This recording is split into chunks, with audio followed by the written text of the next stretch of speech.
Please.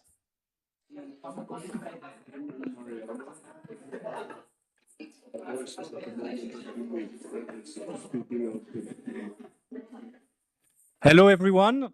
My name is Leone and I will moderate this panel discussion. And let us start with the opening remarks by the co-sponsors of this event. And we, as OHCHR, we thank this co-sponsor, starting by Estonia. And I will now give the floor to His Excellency, Mr. Jonatan Vseviov, the Secretary General of the Ministry of Foreign Affairs of Estonia. You have the floor. Thank you so much. And it's an utmost pleasure and distinct honor for me to represent Estonia here today and offer my brief comments on a matter of enormous importance for us, and I would suggest for the international community. So, dear colleagues, excellencies, ladies and gentlemen, it is indeed a pleasure to welcome you to this panel discussion co-hosted by us, Estonia, and the Office of the United Nations High Commissioner for Human Rights, marking the recent World Press Freedom Day. I would also like to thank all of the co-sponsors without whom we could not have achieved this event, Austria, Canada, Costa Rica, Finland, United Kingdom, Sierra Leone, and the Délégation Wallonie-Bruxelles. As we all know, a free and independent media helps to protect human rights, hold power to account, and support democratic societies, but it also helps societies to stay resilient in times of crisis. It helps people to separate facts from lies. It exposes abuses and warns about atrocities and crimes. And in times of war, fact-based reporting helps save lives. This is why media freedom and security must be seen together.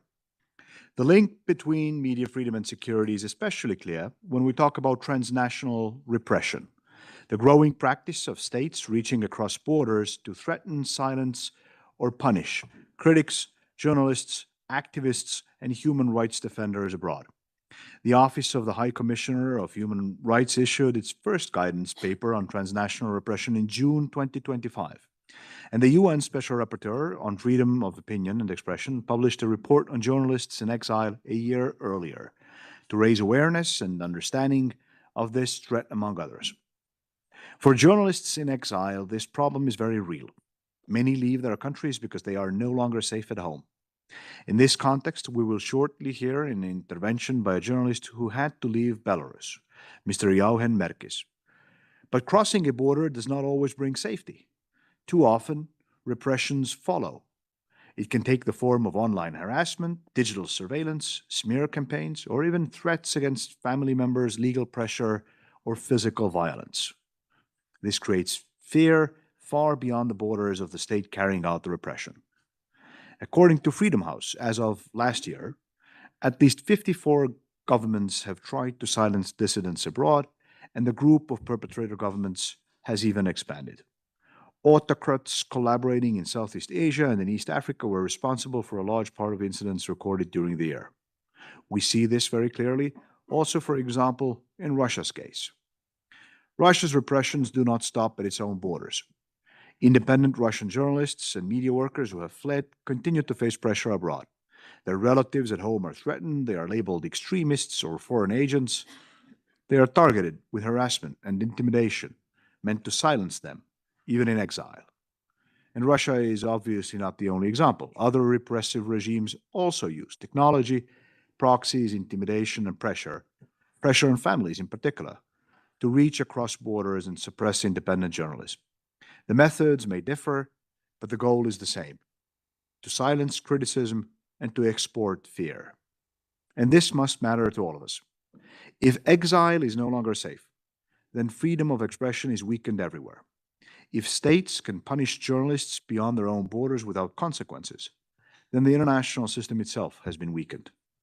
That is why we need stronger international attention to address this growing challenge of transnational repression and to ensure better protection for those targeted. We need to build awareness, boost resilience, and enhance capacity to respond. Estonia is proud to be one of the world's strongest defenders of media freedom. We rank third in the World Press Freedom Index, and we are proud that journalists in Estonia can work freely and without fear. But we feel that this gives us not just credibility, but also responsibility. And we have tried to turn that responsibility into practical actions. One example is Estonia's support for journalists at risk. Building on the recommendation by the high-level panel of legal experts on media freedom, the Estonian government decided in 2022 to issue up to 35 annual residence permits per year to journalists at risk from around the world. This is our practical act of solidarity. It is, of course, not a complete answer to global challenges, but at least one step of turning principles into practice. Another example concerns digital freedom. In January, as the Iranian regime once again intensified internet restrictions and pressure on civil society, Estonia decided to provide extraordinary financial support for the Open Technology Fund's Iranian program. Open Technology Fund helps to ensure access to uncensored internet and allows the opposition, journalists, and citizens more broadly to obtain critical information. This kind of support matters greatly when regimes try to cut people off from facts and prevent independent information from reaching both their societies and the wider world. Estonia also works on these issues internationally. From July 2023 to June 2025, we served as co-chair of the Media Freedom Coalition. And in that role, we worked with partners, many of whom are in this room here today, to keep international attention on threats to journalists and to promote practical ways to support them. In 2025, we also served as chair of the Freedom Online Coalition, because today, media freedom and internet freedom are closely linked. Journalists cannot work freely if they are digitally surveilled, harassed, blocked, or cut off from their audiences. Looking ahead, Estonia will continue to push these issues in the multilateral system. As a member of the United Nations Human Rights Council for 2026-2028, we're putting special emphasis to media freedom and digital rights. And through Estonia's role as co-lead of the UN Global Dialogue on AI governance, we also want to help ensure that new technologies support human rights instead of undermining them. The urgency is clear. The global environment for journalists is becoming more dangerous.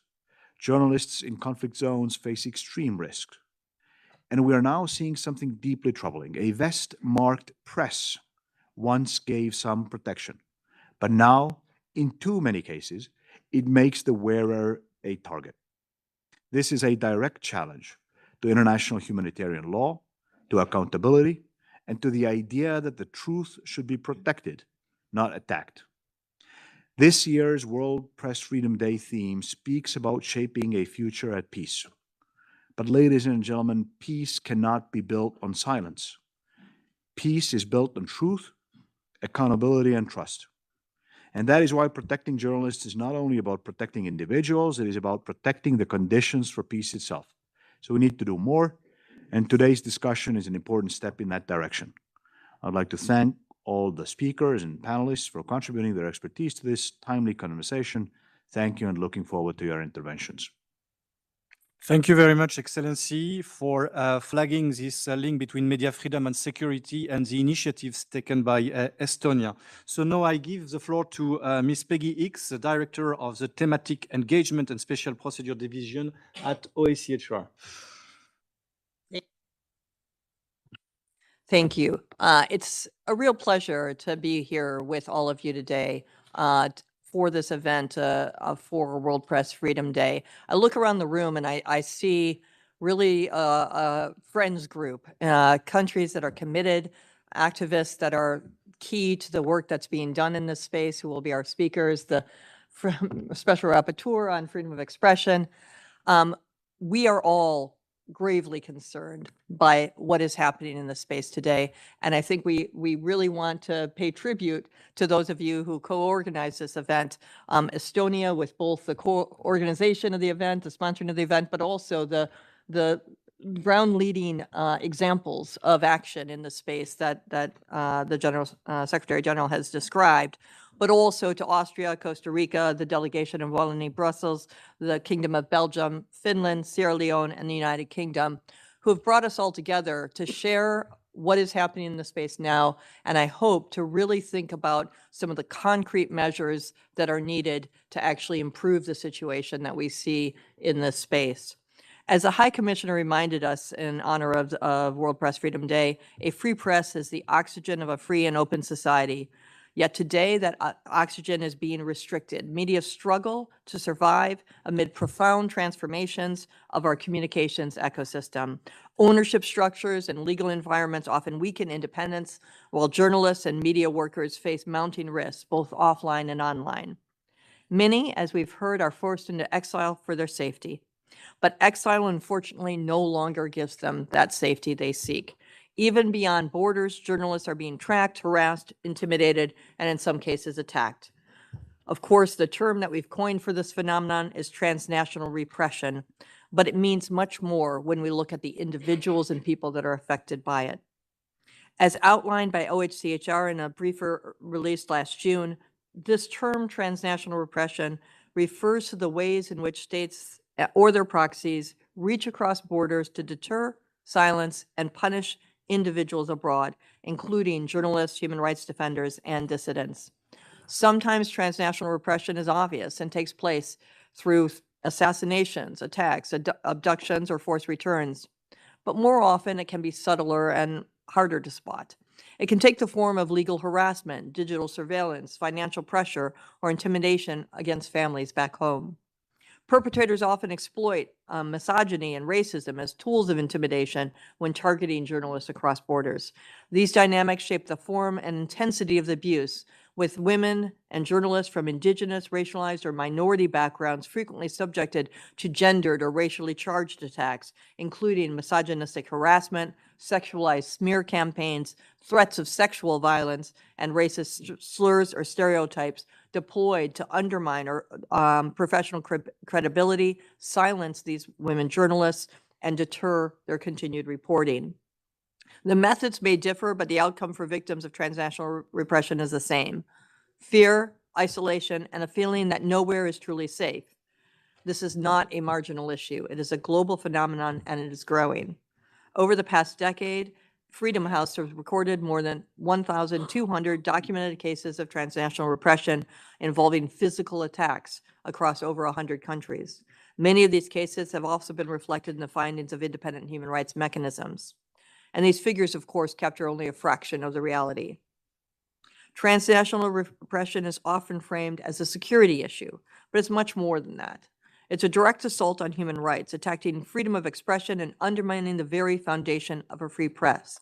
In that regard, while we focus, of course, on those directly affected, we have to recognize that we are all victims of transnational repression when it undermines our ability to understand the world around us and to engage in democracy in the way that we are intended to. It violates the right to security by exposing individuals to intimidation, coercion, and in some cases, return to serious harm against the principle of non-refoulement. It also erodes due process through abuse of legal systems. In short, as I've said, it strikes at the very heart of the international system that is designed to protect people in democracy. Yet many gaps remain. Cases go unreported. Authorities lack the tools to recognize these practices, and victims are left without sustained long-term protection. And as a result, impunity persists. Too often, instruments of international judicial cooperation, including Interpol red notices or anti-money laundering frameworks, are misused under the guise of legitimate law enforcement, underscoring the need for stronger safeguards and oversight to prevent such abuses. At the same time, of course, we are looking for and see some signs of progress.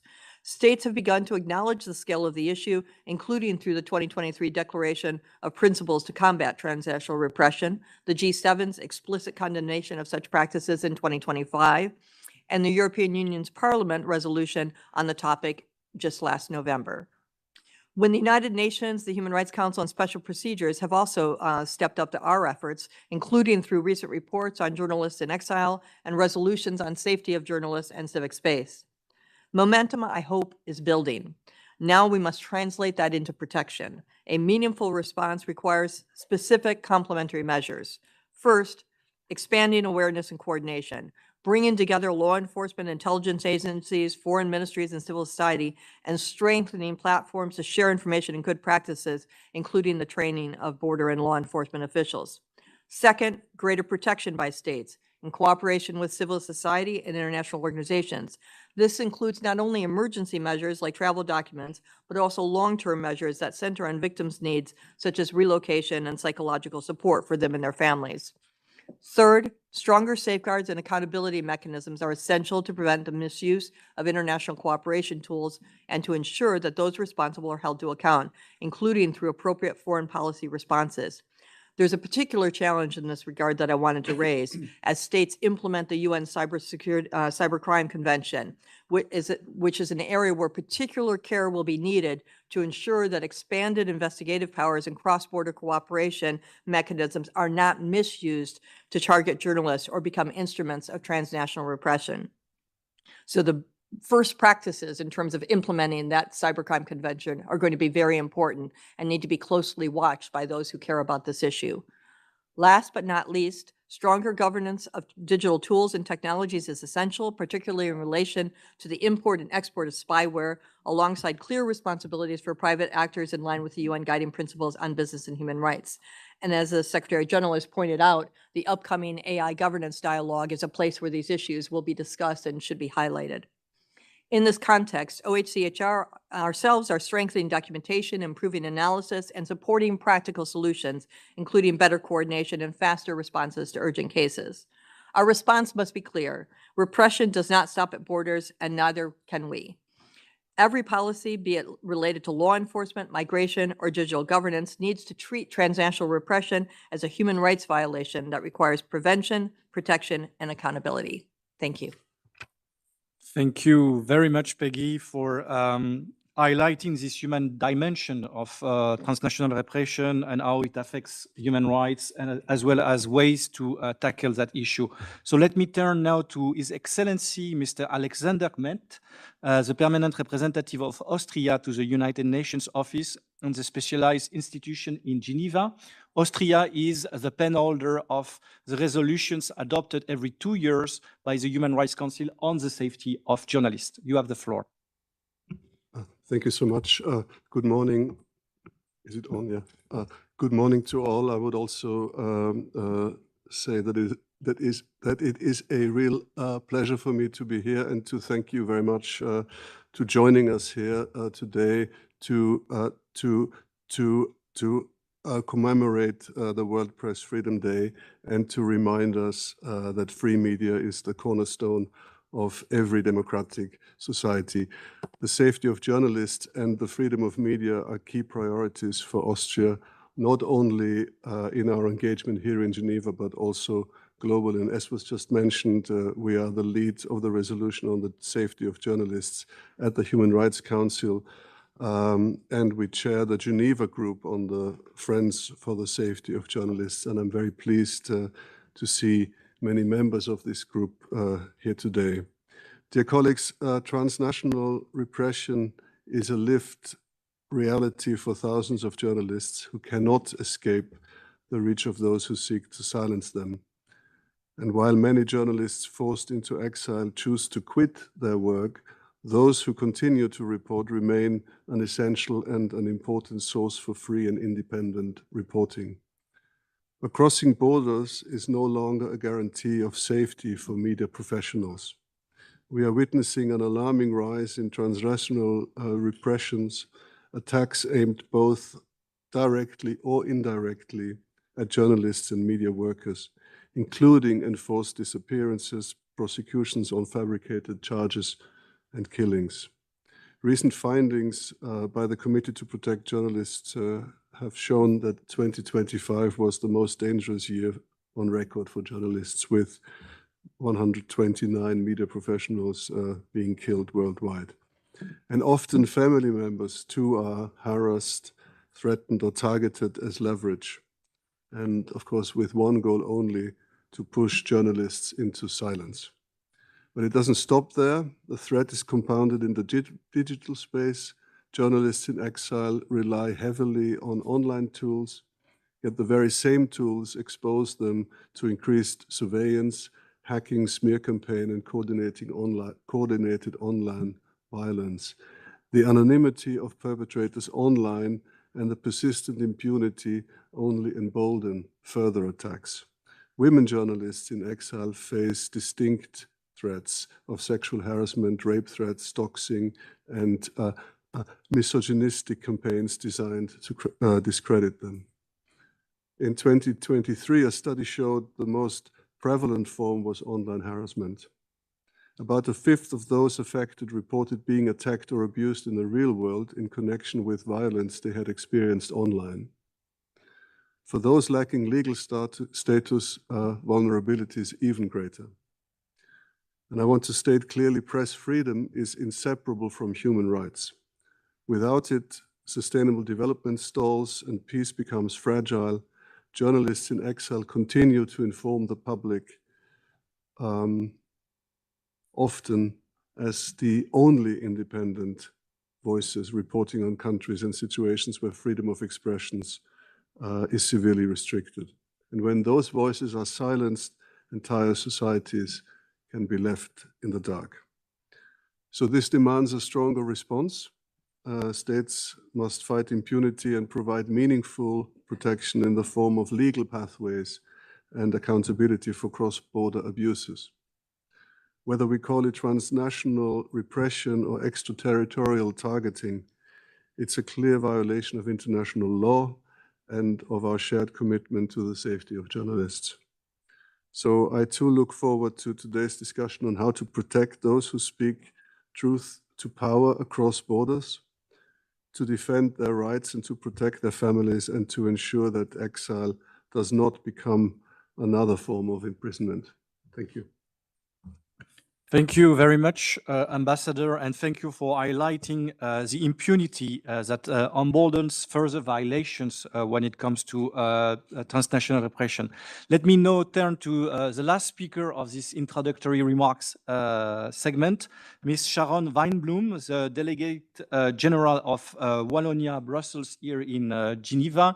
And Wallonia-Brussels is a great supporter of OHCHR work on the safety of journalists and very engaged on that issue in Geneva. You have the floor. Thank you very much. Excellencies, ladies and gentlemen, I'm very glad to be here as well for this very important event. This year, World Press Freedom Day recalled that press freedom is a fundamental right indeed, that it is also essential for peace and security. Yet, as already mentioned, it is increasingly under strain worldwide. Journalists face growing pressure, legal restrictions, threat to the safety, harassment, and smear campaigns. Alarmingly, transnational repression is on the rise, with some states acting beyond the borders to intimidate and silence journalists. Let me also underline that threats against women journalists are especially worrying, with 73% having experienced technology-facilitated gender-based violence, where online threats often set the stage for real-world physical violence. In this worrying context, Belgium reaffirms its commitment to protecting journalists. Freedom to express opinion is a fundamental right. It's central to Belgian constitution and international commitments. A member of the Media Freedom Coalition, Belgium supports collective efforts to defend media freedom and contributes to the Council of Europe's platform for the protection of journalism. As mentioned also, the government of Wallonia-Brussels Federation has recently signed a 3-year partnership with OHCHR to support initiatives aimed at safeguarding journalists and freedom of information. Domestically, in addition to the government support to independent media and investigative journalism, several Belgian civil society organizations assist professional journalists, including those who fled the country, such as the French-speaking group assisting journalists in exile named Engage. We also committed to promote citizens' ability to critically assess information and disinformation campaigns alike through initiatives such as the Wallonia-Brussels Federation Media Literacy Week and Journalists in the Classroom. As press freedom is under strain and while transnational repression of journalists grows, our response must be collective and resolute. Defending press freedom means defending reliable information, safeguarding public debate, and protecting journalists wherever they are. I thank the organizers for this very important event, and I thank all of you and all of those in this room and beyond who contribute to protecting freedom of the press. Thank you. Thank you very much, and thank you for highlighting some of the initiatives taken by Belgium and the Délégation Wallonie-Brussels. So now this is the end of the introductory remarks. We will move to the next segment, which will set the scene. You are free to leave, those who want to leave. And we will keep with us in person the Special Rapporteur on Freedom of Opinion and Expression, Ms. Irene Khan. And we will have two online also speakers. And let me turn to the first one that we should have online, Ms. Sylvie Coudray, the Director of Freedom of Expression, Media Development and Media and Information Literacy, Sector for Communication and Information at UNESCO. Ms. Coudray, are you online? Yes. Very good. Welcome. Welcome in Geneva from Paris. So at the end of last year, UNESCO published its global report on world trends in media freedom of expression and media development. Can you briefly, please, set the scene by describing the main risk affecting journalists and media nowadays? Thank you very much for giving me the floor and to have invited me to this important session. So, as you may know, we have published in December the World Press report, World Trend report on safety and freedom of expression. And I would like to highlight some few trends that the report has identified. And as you may imagine, the report key findings do not present an optimistic picture.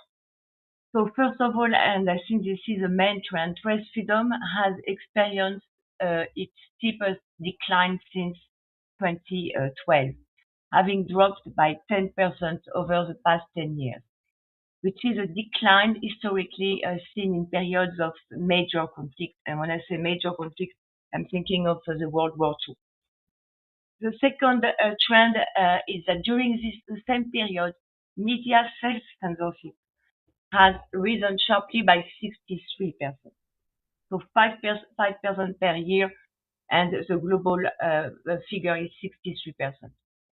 Over the past 12 years, government and powerful actors' control over the media has risen by 48%, driven by restrictive laws and smear campaigns that undermine trust in journalism. These trends unfold against a global context in which authoritarian regimes now outnumber democratic ones. Today, 72% of the world's population lives under some form of authoritarian rule. These trends are driven by violence against journalists, which continues to intensify worldwide, creating what we call zones of silence, with over 50% of killings of journalists occurring in conflict zones such as Gaza, Sudan, or Ukraine. Women journalists are disproportionately affected and face persistent harassment and exclusion, particularly online. This has been underlined by His Excellency, the Austrian ambassador. According to a 25 survey conducted by UNESCO with UN Women, 75% of women journalists experience online violence while doing their job. Worryingly, while in 2020, 20% of women journalists linked online attacks to offline abuse, by 2025, that figure had some than doubled, increasing to 42%, showing that digital violence increasingly triggers real world harm. Aside from a collapse of media viability and business models, our information ecosystem is challenged by the massive spread of misinformation, hate speech, and disinformation. The report, for example, illustrates that 98% of all deepfake videos on internet are non-consensual pornographic content, with women featuring in 99% of cases. Similarly, digital tools have transformed political communication in ways that threaten electoral integrity or can amplify conflict dynamics. Taken together, these challenges make it increasingly difficult for journalists to report on important issues such as human rights, elections, conflict, or climate change. Finally, technological disruption is profoundly reshaping the information ecosystem. A few dominant digital actors capture over 50% of global advertising revenue, contributing to this structural crisis in independent journalism. However, there are few encouraging developments, and I would like to point out a few before closing. Between 2020 and 2025, 1.5 billion people gained access to social media and messaging platforms, broadening civic engagement. This is particularly relevant for journalists working from exile, who still play a crucial role in informing local populations with independent information. Moreover, in many countries, community media is thriving under improved regulatory frameworks, especially in remote or conflict-affected regions and contexts. Community media or hyper-local radio are critical information providers. Finally, advances in digital tools have enabled a significant increase in cross-border investigative journalism, facilitated collaboration to expose corruption, organized crime, or abuse of power that no single outlet could address alone. And these collaborations are especially important for exile newsrooms that often operate across different countries and borders. With this trend in mind, we have dedicated the World Press Freedom Day to the theme of shaping a world at peace. Because we, and as many partners around the world and around this table, we are determined to act and are guided by a clear conviction: peace is built on understanding, trust, and access to reliable information. Because when people can rely on credible journalism, they are more equipped to engage in dialogue rather than violence. And I would like to finish by saying that one entity that embodies these values is the Sudanese Journalist Syndicate, with many of its journalists risking their life on a daily basis to report from Sudan, despite incredible dangers and hardships. So to honor this incredible work, UNESCO Director General yesterday awarded the UNESCO Guillermo Cano World President Prize to the syndicate, following the recommendation of an independent jury. I would like finally to say that multilateral cooperation is our best protection and our best chance to protect press freedom, uphold information integrity, and defend democratic values. Thank you very much. Thank you very much for this very broad picture of media freedom around the world. So now let tight the lens, and I will turn now to the Special Rapporteur on Freedom of Opinion and Expression, Ms. Irene Khan, to talk about journalists in exile. 2 years ago, you published a report on that issue. Can you please summarize the findings in your report and concentrate on the topic of today, which is transnational repression? Thank you, Ms. Khan. Thank you very much. First of all, to the organizers, to the sponsors, and particularly to Estonia, which has been a great supporter of my mandate. A number of the countries, almost everyone who's here, obviously has a keen interest in my mandate and has supported it, but particularly in the context of journalists in exile, I appreciate the support from Estonia. And I didn't think that one of my reports in 2024 would have this kind of an impact. You know, we special rapporteurs produce a lot of reports that end up on the shelf, but here I think I did hit a bullseye, and I'm very glad because this is an issue that deserves a lot more attention than it has ever got. Particularly, and I would say particularly at this time, because it is not only a threat to media freedom, or to security. It's actually a threat, another threat, I would say, to our rules-based order, where international law is being thrown out of the window when one country can move into the territory of another country and actually attack the protection of an individual who is recognized under international law as being protected. So that is all the more reason for us, I think, to be active on this issue. But there are many, of course, good reasons for it. All journalists serve a vital social function, a vital democratic function. But journalists in exile, I would say, do so doubly because they are actually the only lifeline to independent information to people in their own country many times. So if this line is cut, then imagine the people who are left with no other access to proper, balanced, fact-based information, as you were mentioning, sir, earlier. And that is why I think what we need to think is it's a double sort of a double pillared support for democracy when we look at this issue. But the tragedy is we don't know this issue very well. We don't even know how many journalists are in exile. Even the numbers are conjectures and estimates. So it's that well hidden a problem. What kind of threats they face? Well, we've heard it, physical threats, but it's not just physical threats, it's the audacity with which it happens. Think of Jamal Khashoggi.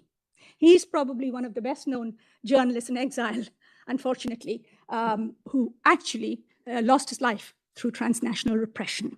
Or think of the Belarus media worker, Roman Protasevich, whose plane was diverted, a commercial flight was diverted in order to abduct him and to put him in prison in Belarus. And last year, we had a journalist, perhaps not so well known to you, but I want to mention his case, a Beninese journalist, Uges Komlan Susukpe, who was exiled in Togo, had refugee status in Togo, traveled to Cote d'Ivoire to attend a conference and was abducted from there back to Benin, is still in prison, awaiting trial for his critical reporting in his own country. So you can see from those cases how terrible they are. We have cases of Russian journalists who have been poisoned, for example. We have seen BBC Persian journalists who have been attacked, not just them, but family members in the United Kingdom. So it is the audacity with which this happens is extremely worrying. And the variety of ways in which they're attacked. Of course, there is the physical attack. There is a lot of legal attack that takes place as well. For example, with BBC Persian journalists, many of them were actually prosecuted or sued in Iran on various charges. So even from the home country, the judiciary there was trying to reach out to these journalists in exile in Europe and in the UK. Then, of course, digital repression, digital threats are, and they're doubly dangerous. They're dangerous because they attack the journalists, but what also happens is that the media outlets get attacked. The media outlets get hacked. And yet, when you are a journalist in exile, you are more dependent on digital technology than ever before, because that is the way you actually carry out your profession. So there is a double threat there. And so then let me turn now briefly to the roles of the different actors here and what that actually means and how we can translate what I'm talking about threats into the policy domain, into gaps. First, there is the protection gap. Many of these journalists are not fortunate enough to have asylum countries that will actually protect them. So the country of asylum actually very often colludes with the country of origin in threatening journalists there. So you have the protection gap there. And very often states are unwilling. The receiving state, the host country, is unwilling for political reasons to assist the journalists to carry out their functions because it will have an impact on bilateral relations. So you have this very, very complex political context that we need to understand for these journalists. Then there is the legal gap. This is cross-border human rights violation. And the lawyers in this room will know that liability for that is very difficult to establish because it's outside the jurisdiction is coming from outside the jurisdiction of the country where the violation is taking place. So there's a huge legal gap that remains to be filled. And then, of course, there is the resource gap. And I highlight the resource gap because when we talk about these things, we feel a lot of sympathy and empathy for journalists, but we don't realize that without resources, they are handicapped, severely handicapped in their ability to do something, but they're also exposed to the danger. They're more vulnerable because they don't have resources, because they do not have resources to protect themselves. They do not have resources to protect their own media outlets. And of course, then it's very easy to hack, to attack, to pay assassins, to kill journalists in this situation. So what can we do? I will very quickly go through what I think we can do. First of all, I think all governments have to realize it's a responsibility of all states to respect international law. And I know it sounds a strange thing to say in this environment, but we have to keep saying it again and again and again, because the framework of international law, without that, we will see more and more of these kinds of transnational acts of repression happening. Secondly, to the host states, I would ask them to open up more legal pathways for journalists to leave countries if they wish to be able to establish themselves and to able to continue to work. That's very important because very often we find, yes, you can get a humanitarian visa, but then you don't have the permit to work or you're not able to open your news outlet. And many journalists who go into exile, many journalists who are victims of transnational repression, particularly those who are victims of transnational repression, then give up their profession. So we need to keep that in mind. The host state, of course, has a lot of work here to do. Obviously, digital and media companies need to do more to protect journalists, to make it safer for them to operate from before. But I would also call on international organizations. One of the reasons why I did this report is because I have a background of 20 years of work with UNHCR, and I was able to bring my knowledge of UNHCR and my knowledge of human rights and my partnership with UNESCO into one place on this report. I would like the organizations to also come together on this issue, because I feel that those gaps are another gap, an organizational and institutional gap that allows the legal gap and the protection gap to remain gaps. And so again, I make a plea here for the three organizations to come together and for coalitions of governments, such as the Media Freedom Coalition, to pay more attention to what is happening. You have had an impact in the sense that now there is more discussion of these issues in the Human Rights Council. Some of the Human Rights Council resolutions have reflected these issues. Yet the UN Plan of Action, which is the cooperation document between UNESCO and UNHCR, remains silent on the issue of journalists in exile. So I think there is more work to be done here. And I want to finish with mentioning that at the upcoming council in June, I will be presenting guidelines on the protection of journalists in armed conflict. So I think this is a huge area. This is not about journalists in exile. It's not about transnational repression as such, but this is a whole area of journalism and media freedom has become more important than ever in the context in which we are now. And that is why I appreciate the attention that you're giving. I appreciate the particular attention that you're giving to journalists in exile and to transnational repression. Thank you. Thank you very much, Irene, for this very broad picture of journalists in exile and for highlighting the gaps that they face and also some ways to tackle transnational repression, but also violations faced by journalists in exile. So let me now turn to Mr. Johan Merkis, who should be online. Mr. Merkis is a Belarusian journalist now in exile in Poland. Johan, are you with us? Yes, I'm with you. First, I would like to thank all of you for giving me the opportunity to share my personal experience and to touch upon the problem of the repressions that Belarusian journalists are facing these days. First off, let me shortly introduce myself. Long story short, I was detained September 2022, put into prison by the Belarusian regime because I was working for an independent Belarusian mass media. I was sentenced to 4 years of prison. I was released September last year because of the negotiations of Trump's administration with Minsk after serving 3 full years in prison. And I was driven out to Lithuania by force without even given the right to choose whether I want to stay in my home country or not. My official status wasn't clear because the whole group of people, Belarusian political prisoners and journalists who have been released, were not given any official documents about our official status. So maybe if we try to return to Belarus, we may end up in prison once again because, yeah, technically we just escaped prison. The troubles are not stopping here. I cannot, for example, make any official decisions about my property that is still in Belarus, for example, sell my car and other stuff. The harassment of my family members, of course, continues. They have already experienced searchings, talks to representatives of KGB, and they also have been paid visits after me being released. Although technically, yeah, the regime shouldn't have any questions to my persona.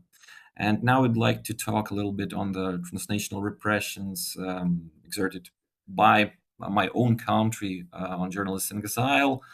They start from just regular things like, for example, labeling certain independent mass media and even personal pages of journalists as extremist sources, which means that everyone who's even subscribed to them or puts a comment or shares some information and still resides in Belarus could also end up in prison. For example, my personal Instagram account was renounced an extremist source 2 months ago, although I haven't shared there any of my articles or stuff related to journalistic activity. Some of the independent mass media have even been recognized as extremist sources for the second time. So the regime doesn't even remember whom they already recognized, extremist or not.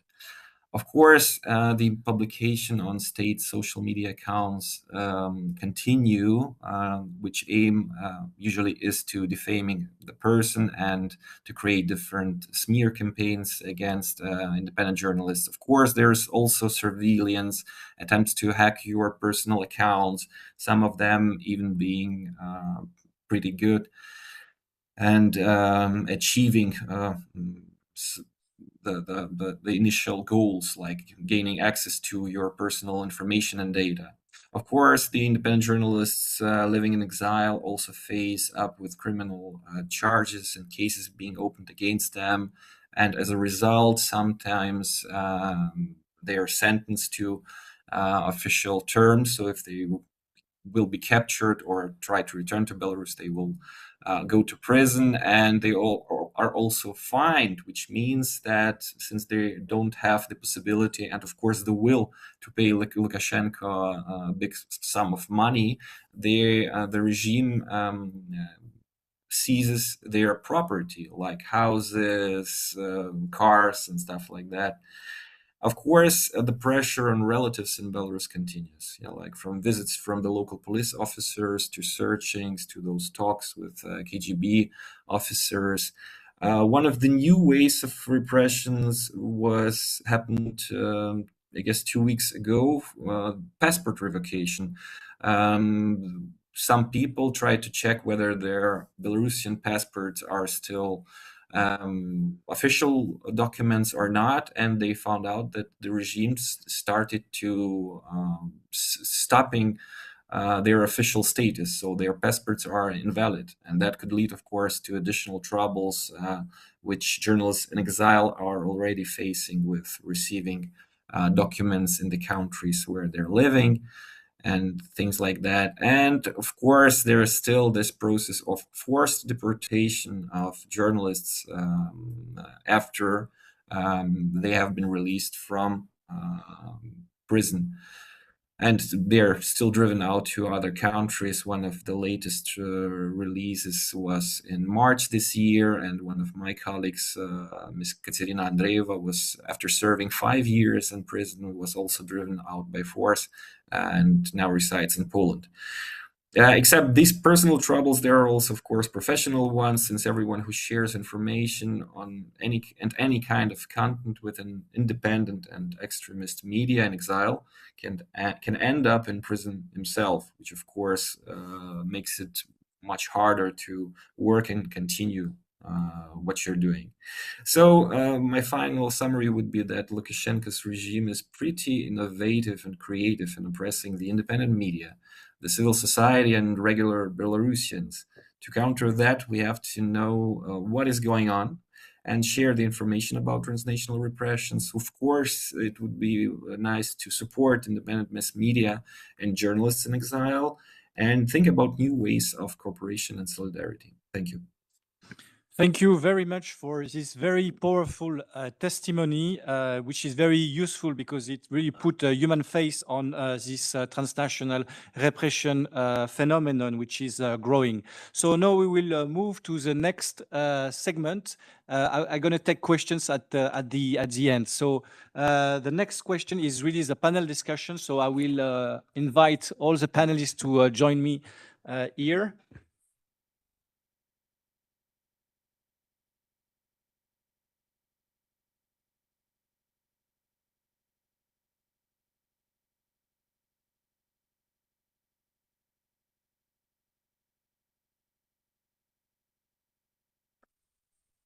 Okay, so we are already late.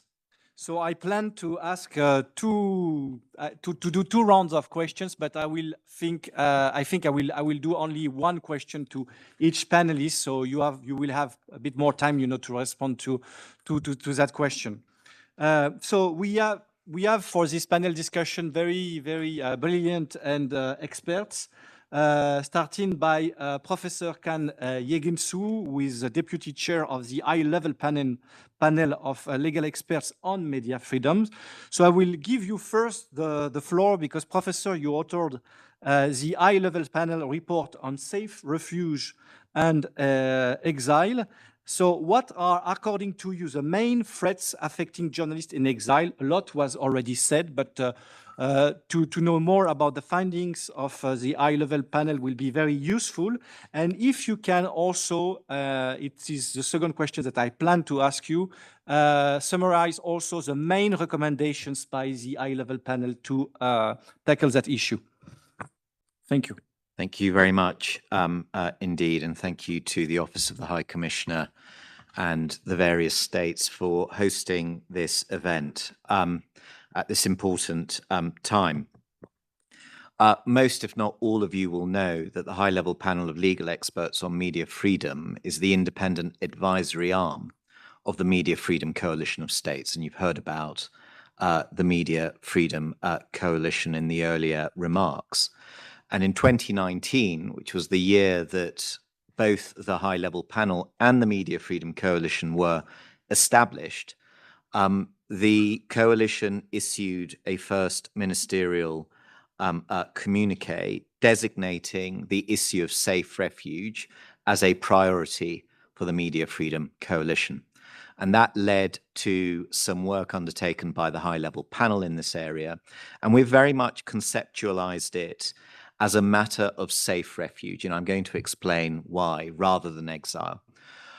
The reality is that today there are unprecedented numbers of journalists having to undertake or trying to undertake their work outside of their home state. And it's quite right that the issue of exile has received the attention that it has. And we've had the pleasure and privilege of working with the UN Special Rapporteur on her very important work in this area, culminating in her report 2 years ago. But I think we must not lose sight of the fact that although we are seeing unprecedented levels of journalists having to try to work outside of their home countries, that does not mean that there are sufficient pathways to safety for journalists at risk at home. And there's a very real danger that we take the pathways to safety for granted, and we must not. The Media Freedom Coalition, and I can attest to this firsthand, prioritize this area as an area of real focus, but it took an enormous amount of internal work, both on the part of the high-level panel, also the members of the consultative network, the NGOs, to persuade states to show leadership in this area. And it was Canada that moved first, and I see Canada in the room with their refugee stream for human rights defenders and journalists. And then a number of countries started establishing emergency visas. We still do not have enough places around the world that are willing to welcome journalists at risk of imminent harm. And we certainly do not have global coverage. Of course, one of the points that has been discussed already and will continue to discuss is that we want journalists who are having to flee out of necessity to be able to carry on doing their work. But aside from transnational repression, which I'll come on to in a moment, and aside from some difficulties of setting up, they also need to be in a country that gives them a chance regionally of continuing to do their work. It's no good only having a group within the Council of Europe or dotted round providing safe refuge for journalists at risk. We really need global champions, regional champions to step up. You've heard what the problems are. I don't need to repeat them. The first is journalists, a great many of them, can't get out of their own countries in time. And the mechanism to deal with that is the emergency visa for journalists at risk, as recommended by the high-level panel, and now, as made real by a number of states in this room. But as the UN Special Rapporteur mentioned, once these journalists are in safety, there are a whole host of problems. They face attacks from their home state, but they also face real difficulties being able to continue to do their journalist work. It's not clear what their legal status is. It's not abundantly clear whether or not they will need a work permit, and so on and so forth. And I think when we started our work as the high-level panel, we were telling states that they cannot leave it to NGOs to deal with this issue, and that they had to step up. And I think I would say something similar now and echo something that was said a moment ago, which is that this absolutely has to be a collective effort. Civil society can't expect states to do everything. States can't expect civil society to do everything.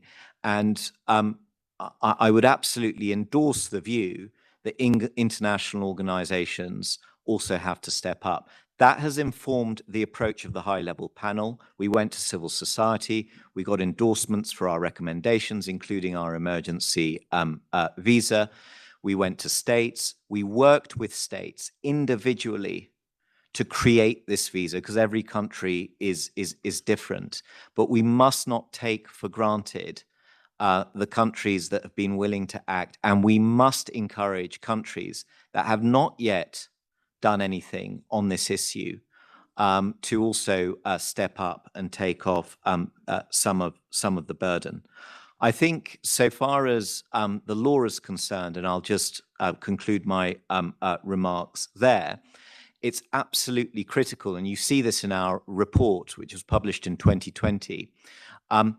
One has to look at all of the legal pinch points. So once an emergency visa has been provided, what is the position if there is a revocation of a passport, which there is likely to be?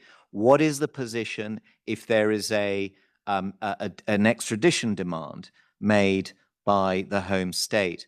What is the position if there is a submission made to Interpol?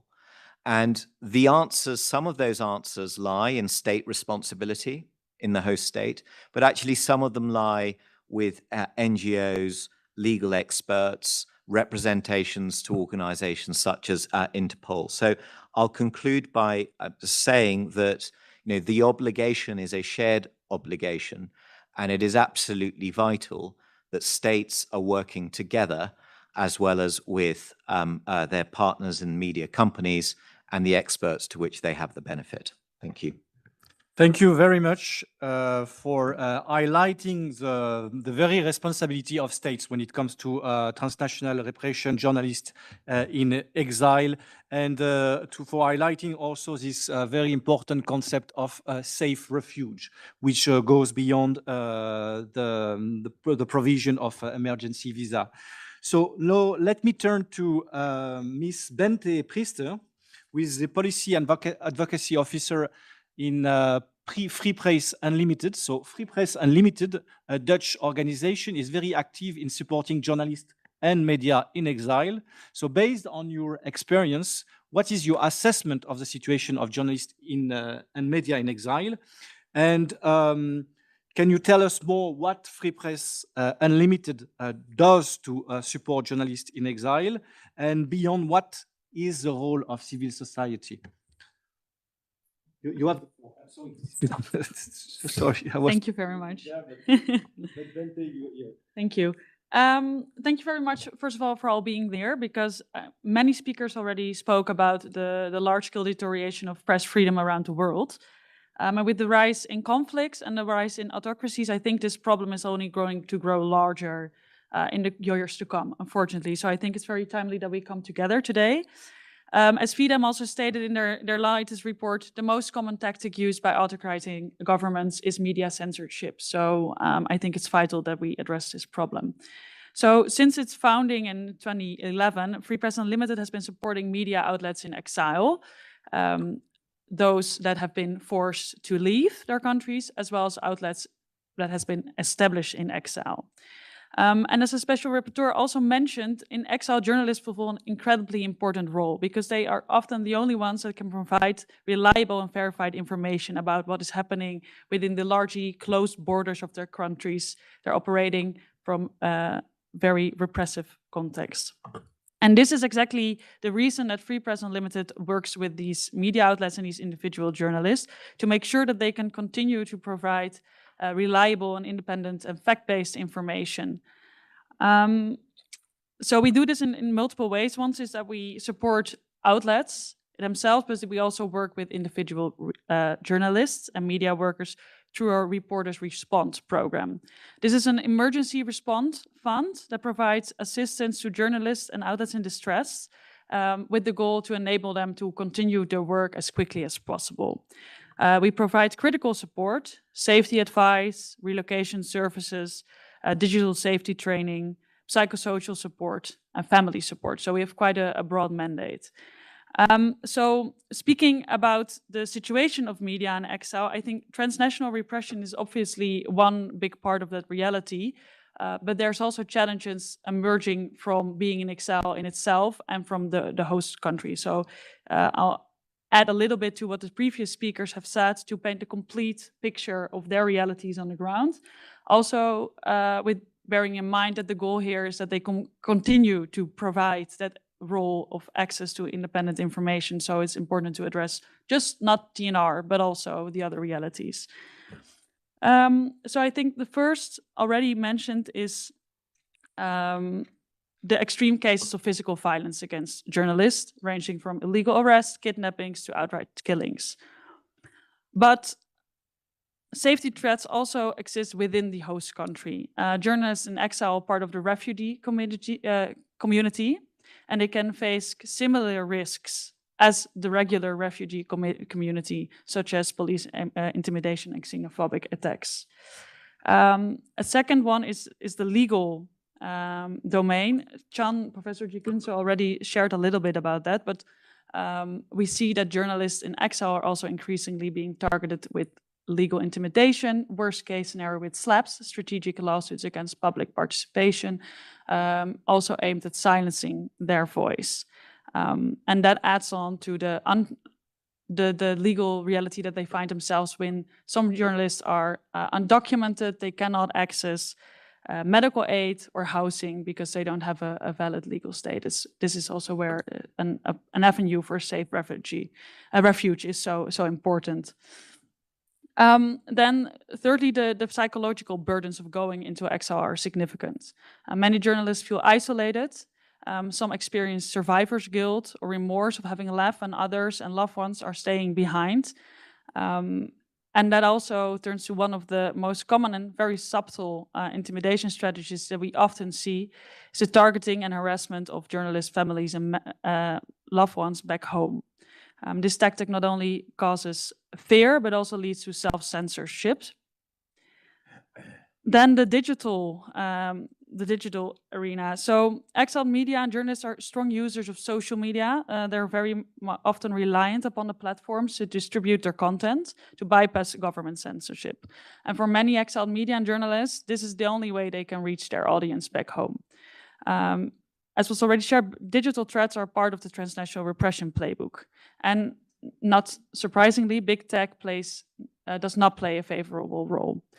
They do not stop hate speech, online violence on platforms.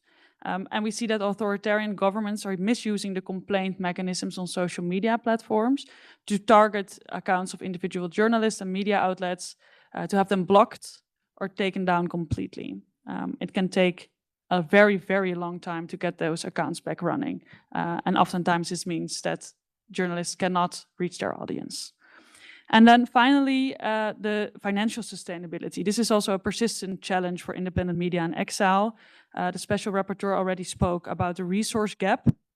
I think it's important to mention that for many outlets, it's very hard to set up a sustainable business model without any donor funding. Some have high operational cost, but I think the key is that income generated from advertisements from the audience they serve in the country of origin can be lacking completely, as their country of origin is oftentimes a very close environment, a repressive environment, or they are serving an audience in active conflict. So with less resources, they are more vulnerable to transnational repression attacks, to set up safety procedures, etc. I think overall we see that authoritarian regimes become increasingly smart in their repression. They use methods with high impact on the victim, but also a low criminality rate under the law of the host countries. Which leads me to my final point. What can we do? So we recognize that there is, I think, an underestimation of the severity of transnational repression and a significant knowledge gap. Also, specifically because many forms of transnational repression are quite subtle. They go under the radar, and they may not be recognized as being a method of transnational repression, either by media outlets themselves or by law enforcement. We are trying to provide holistic safety support to journalists in exile, but that's not enough. We also need structural solutions.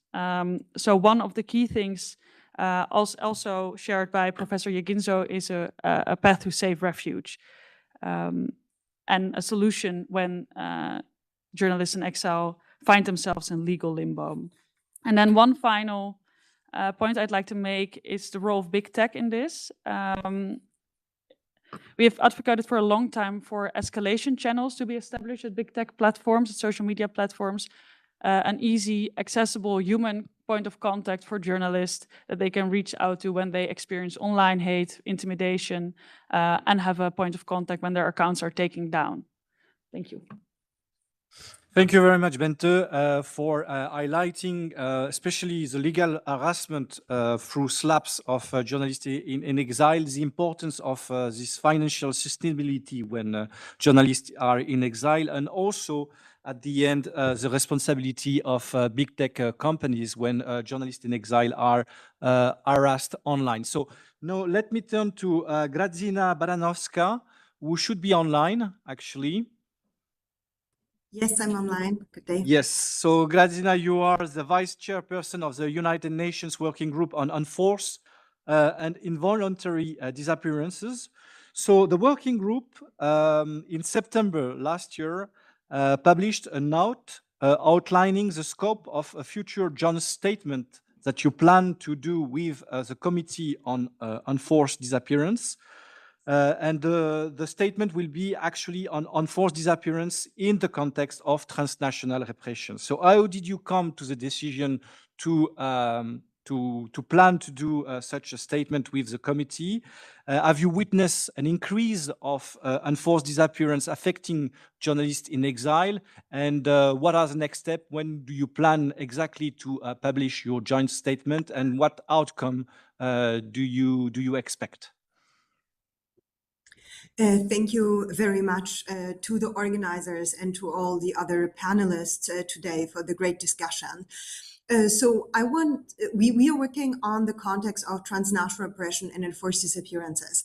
And before saying something about the statement, let me shortly say what enforced disappearances are. It's any form of deprivation of liberty conducted by the state, or at least with acquiescence of the state. And thirdly, that's followed by a refusal to acknowledge the deprivation of liberty or concealment of the fate or whereabout of the disappeared person. And those enforced disappearances were first regularized or adopted in international law due to events that have happened in South America. And during exactly those events, already events that we would call today transnational repression, enforced disappearances in the context of transnational repression occurred within the Operation Condor, where authoritarian states cooperated in repression across South America, including by conducting enforced disappearances across border. So it's very clear since the very beginning of how enforced disappearances have been regulated that transnational repression are extremely relevant to that.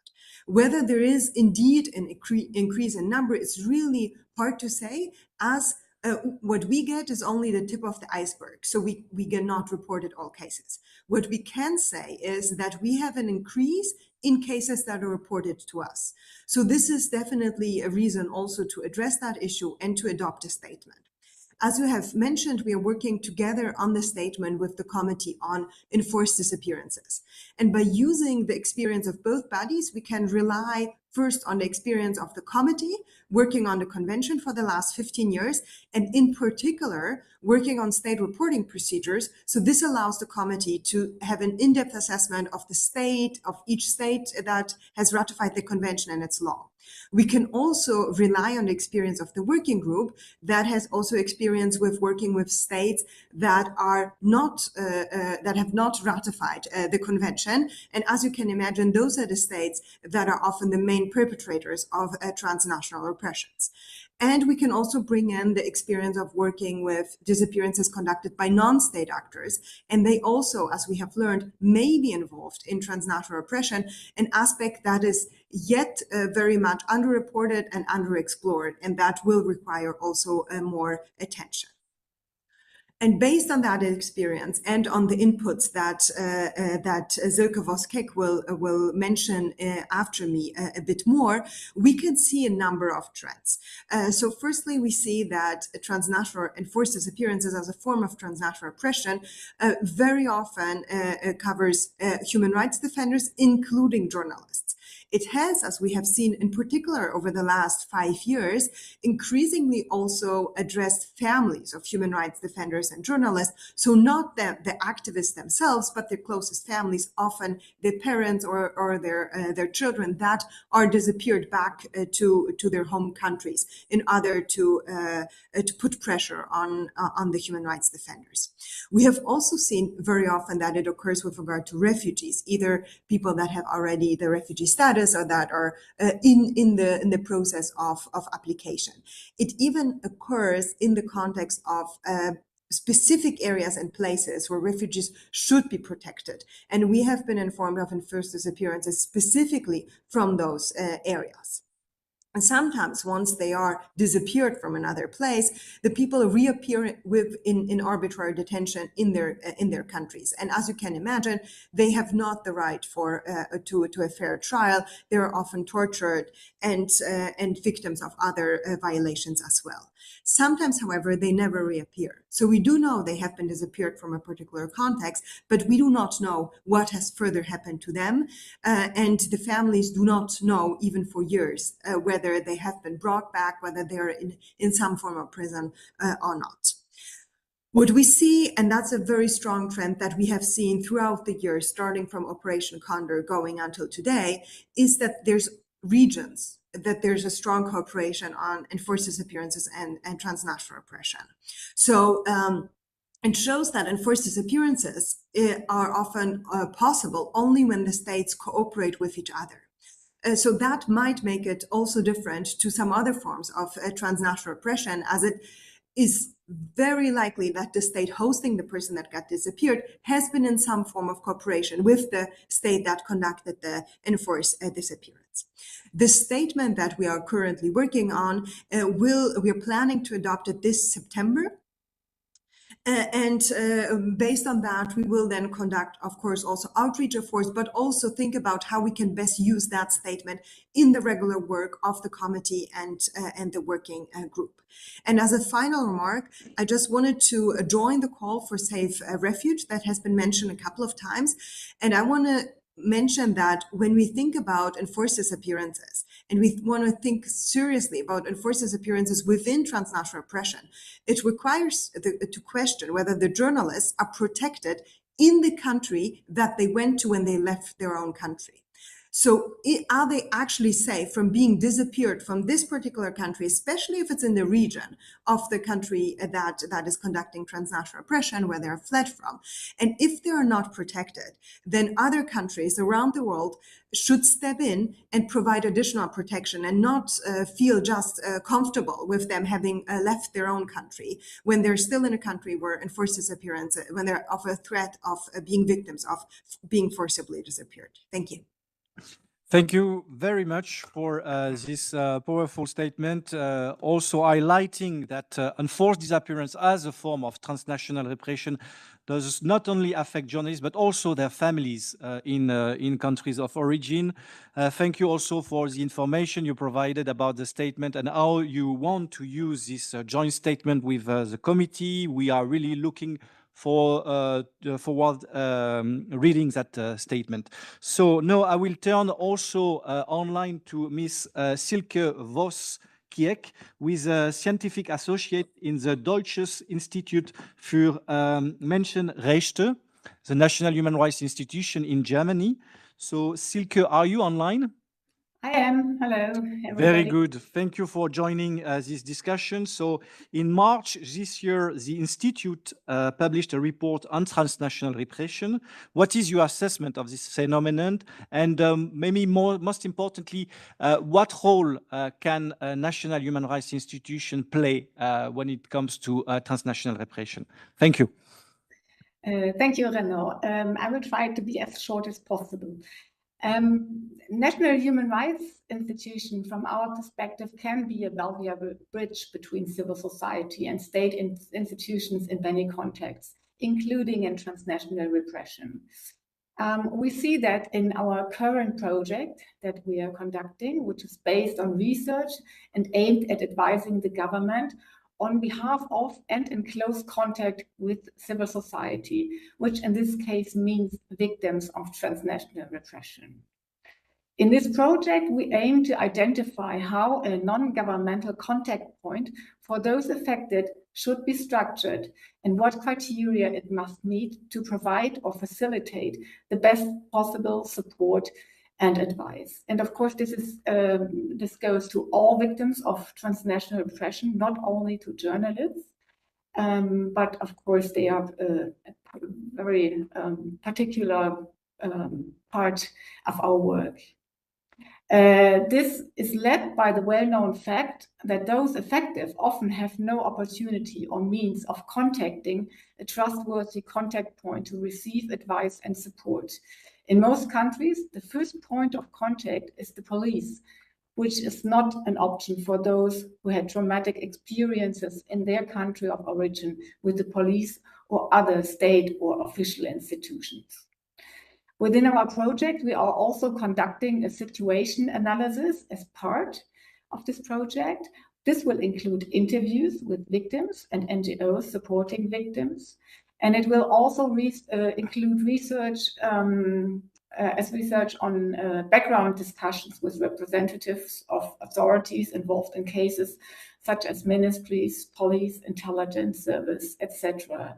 And of course, we hope to get a better picture and a better idea of numbers and cases, as it was already mentioned. This is very difficult to get due to the nature of this human rights violations. Besides that, in another project, as Kajina already mentioned, I myself support the German member in the Committee on Enforced Disappearances, who is together with Kajina and another colleague, the rapporteur on the statement on enforced disappearances in the context of transnational repression. So we get quite a good picture on this worldwide aspect of transnational repression as well.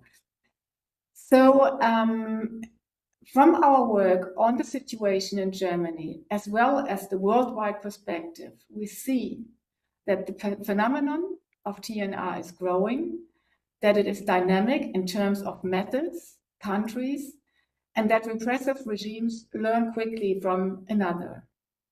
And we also see in contact with civil society organizations in Germany and other discussions that journalists are a kind of a privileged groups of victims. They know, I mean, not all of them, but many of them know how to articulate themselves. They are usually more familiar with online and offline security issues, for example, from protecting their sources. Many have good networks within and outside their countries. And at the same time, as all of you already mentioned, journalists are one of the first targets when autocratic regimes want to get rid of their critics. And what we also observe from both perspectives, inside and outside of Germany, that it is obvious how vitally important civil society is in the host country for solidarity, for support, networking, given the lack of state contact points and protective measures, and for advocacy work to bring TNR to the attention of policymakers in the first place. So to conclude, rule of law structures, media freedom, and civic space are therefore of fundamental importance in the fight against TNR. States who want to be champions in the fight against TNR must also refrain strictly from any temptation to unduly limit civil society activism. Thank you. Thank you very much, Silke, for this testimony also of what the National Human Rights Institution in Germany is doing and the importance that such an actor can play at national level, but also at international level. For example, by cooperating with UN bodies like the Working Group on Enforced Disappearance. So now let me turn to the two last speakers, starting by Fiona O'Brien. But I want to say that we are a bit short of time, but we will extend a bit the time for this panel discussion to make sure that you can do your presentation. So Fiona, you are the regional director for Europe and Central Asia at the Committee to Protect Journalists. The Committee to Protect Journalists has worked a lot on surveillance, which is one of the tools when it comes to transnational repression. Can you tell us more about your work on that and your main recommendation to tackle the surveillance used as a TNR? Thank you, Renaud. I'll try and be as brief as possible, recognizing the time. Just for context, you've heard a lot today already from my fellow panelists. You've heard correctly that the documented cases of transnational repression are the tip of an iceberg. It's a very difficult phenomenon to measure. But what I would say is that what we see at CPJ is three things. One is that the number of journalists in exile or needing to to take exile is rising. Every year, the proportion of our direct assistance funds to journalists that goes to exile journalists rises. The second thing we see is that transnational repression in all its forms is becoming more systematized. It's being used more and more strategically by states. And the third thing is that the range of tools is growing, one of which is surveillance, as you say. So when we talk about surveillance, which is definitely increasingly being used against journalists, that's surveillance in all its forms. So that's the sort of old-fashioned trenchcoat surveillance. It's surveillance of data that comes from third parties, things like monitoring phone records, looking at CCTV, scraping social media accounts, looking at travel records, and so forth. And also, increasingly, it's the use of spyware, which is getting easier to deploy and can be extremely difficult to detect. Spyware detection, spyware infection can be via phishing emails or fake websites, but also increasingly, it's being delivered via zero-click technologies, which don't even require the journalist to click on a link or to download anything. Spyware like Pegasus, which is a name you might be familiar with, it's one of the most well-known, but by no means the only type of technology used, basically turns your mobile phone into a 24-hour surveillance device. It enables the operator to fully access the microphone, the camera, the messages, including those sent by encrypted apps, your photos, your contacts, your passwords, your browsing histories, everything. CPJ has documented the use of spyware domestically in a long list of countries, places like Hungary, El Salvador, Italy, Serbia, Belarus, Togo, Kenya, the list goes on. But as you can imagine, the reach of this kind of surveillance technology makes it very effective for use transnationally as well. And increasingly, we're documenting cases that are transnational. So we've seen cases of journalists in the United States being targeted by spyware suspected to emanate from Mexico, from Ethiopia. We've seen journalists in France being targeted by spyware suspected to have come from Morocco, in the UK, from spyware suspected to have come from the UAE, and so on. In 2021, there was an investigation into a big leak of a list of more than 50,000 telephone numbers thought to have been targeted, thought to have been the targets of Pegasus, and that list included at least 180 journalists in 20 countries, many of whom were in different jurisdictions to the state that was supposedly doing the targeting. So there is a growing body of evidence of this kind of surveillance technology being used transnationally. In terms of the impact on journalists, I'd briefly say four things.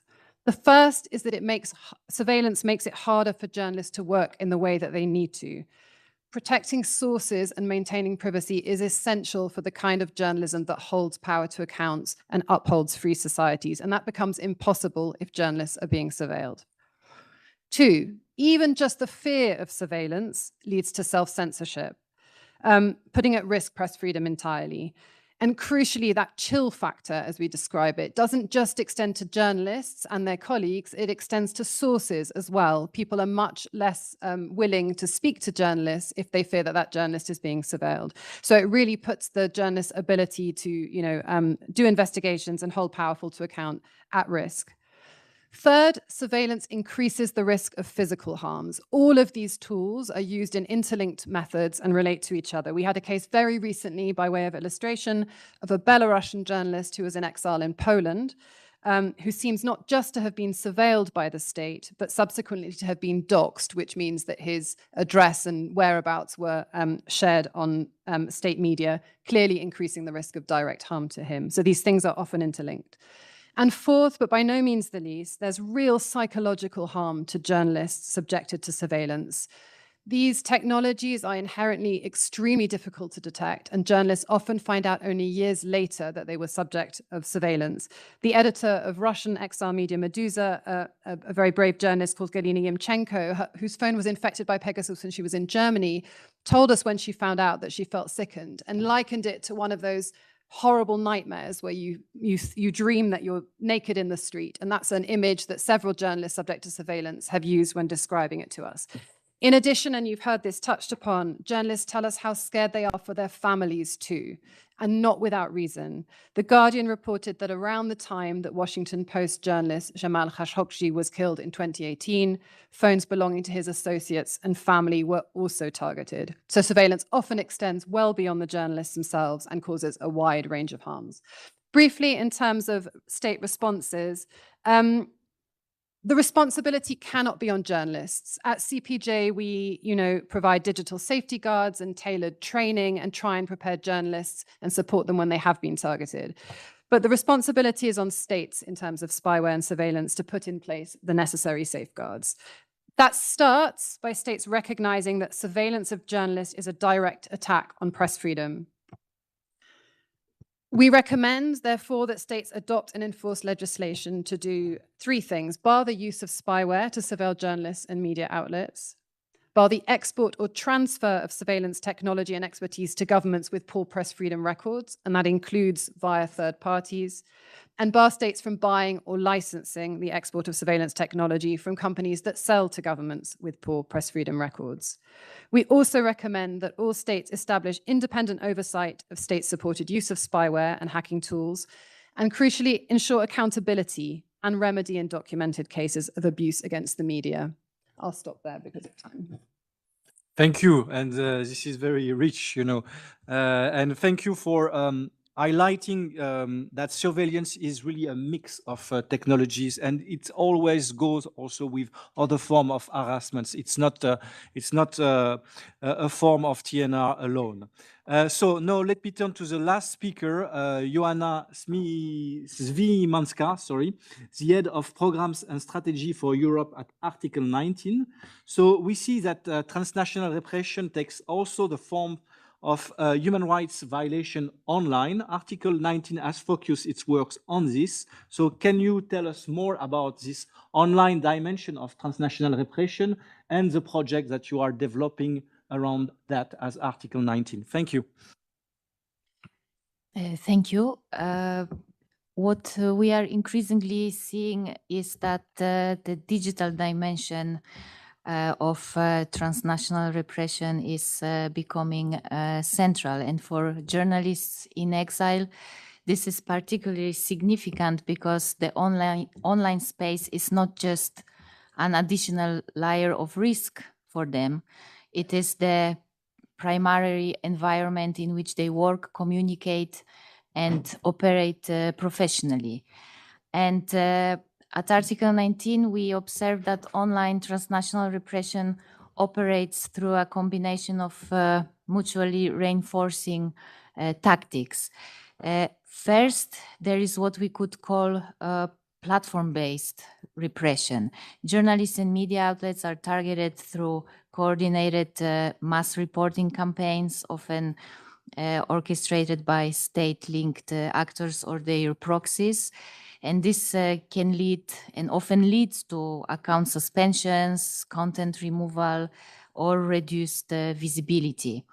At the same time, when authorities label journalists or organizations as extremists or terrorists, these designations can have significant digital repercussions.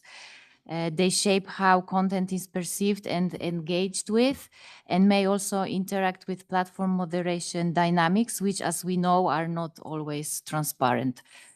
This effect is particularly pronounced for audiences in the countries of origin of these journalists, where engaging with content produced by so-called extremists can carry serious legal risk, which we've heard already earlier today.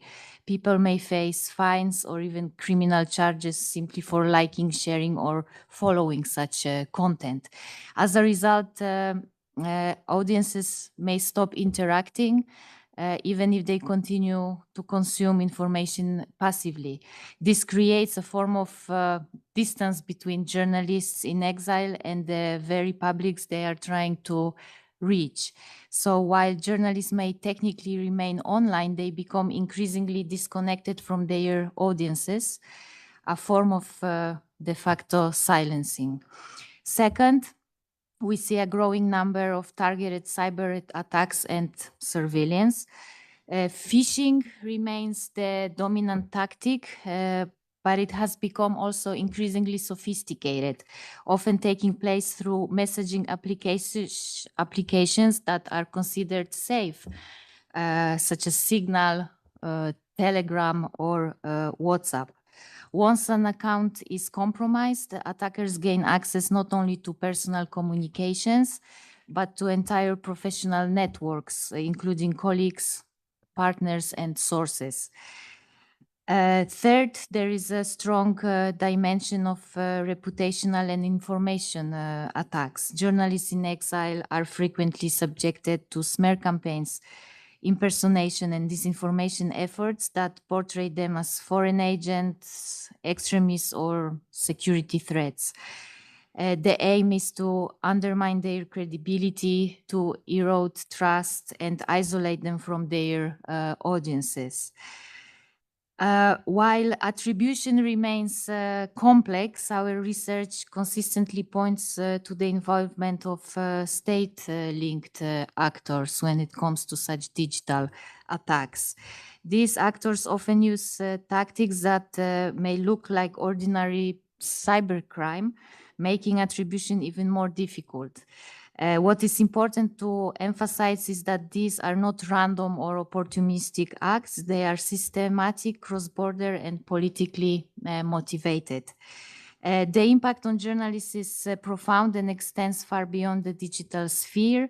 When accounts are compromised or communications are intercepted, sensitive information can be exposed, including details about sources, collaborators, or family members. We've already talked about this. And there are, of course, documented cases when this has led to harassment or detention of family members or collaborators. When sources lost trust in secure communication or fear retaliation, the ability of journalists to do their work is fundamentally undermined. And this weakens not only individual actors, but the broader information space.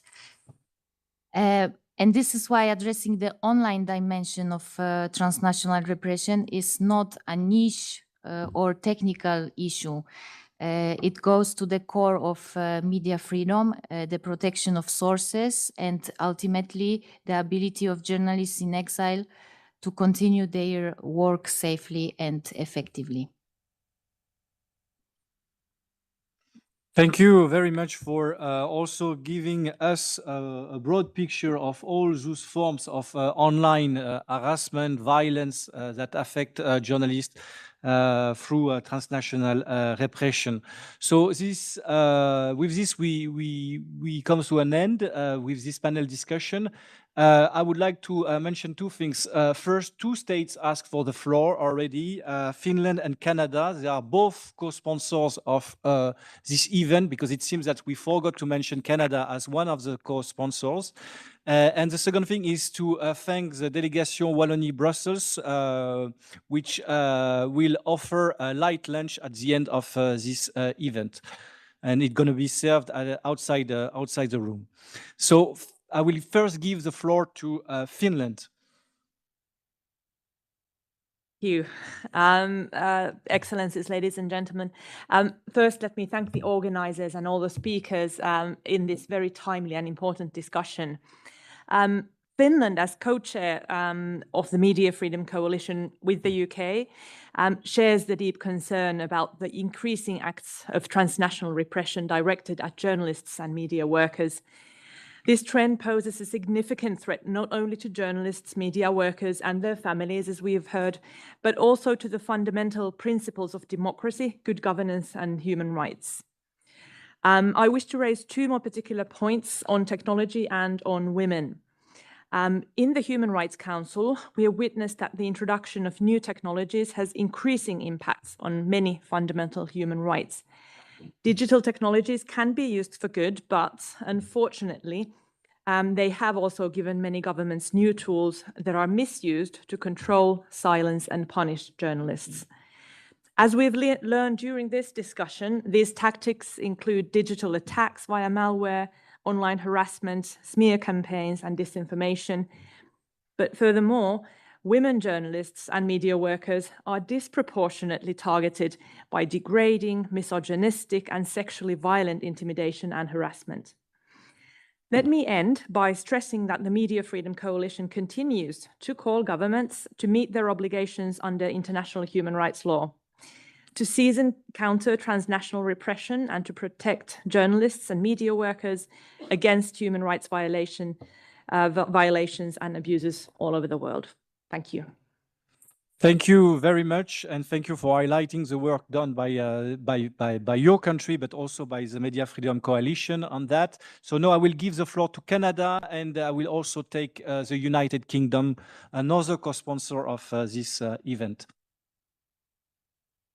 Thank you, distinguished delegates and excellencies, for your interventions. I would like to start by thanking the panel for sharing your insights, and our deepest gratitude to Estonia and OHCHR for your leadership on this concerning issue.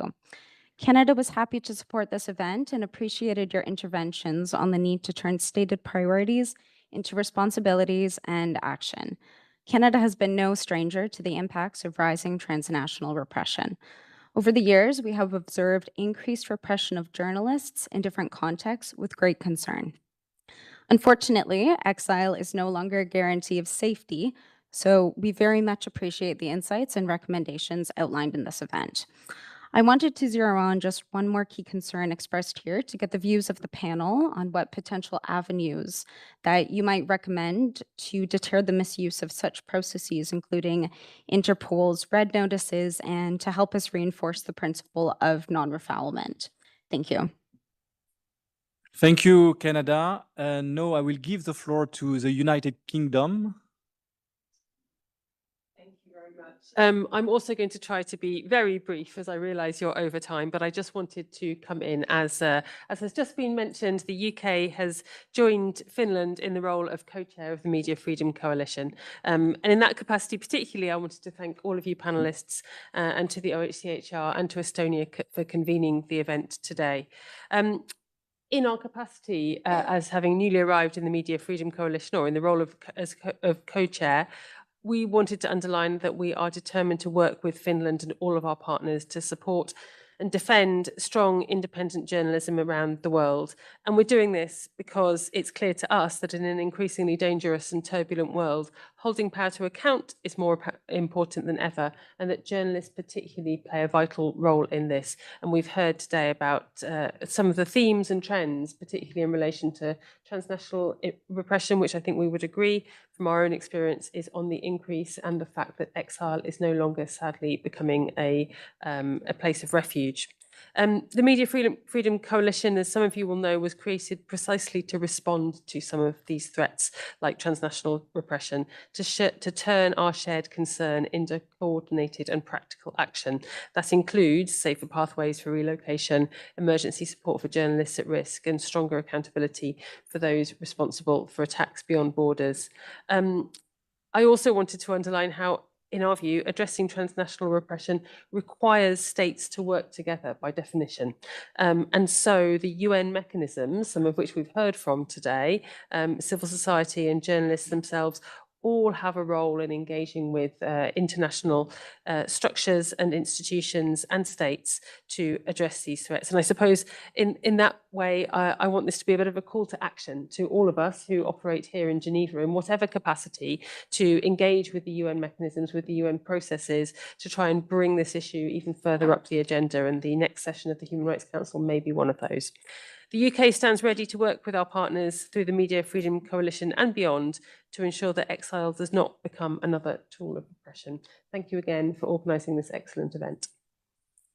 Thank you, UK, for this call for action and a call for collaboration, more collaboration at Geneva level. You can count on OHCHR. We published this briefer on transnational repression, and we will continue to work on that issue, which is really one of our advocacy priorities. So we have, unfortunately, to close this very, very interesting event. So my turn to thank all the panelists for their insightful presentations, and also to the co-sponsors for co-sponsoring this event.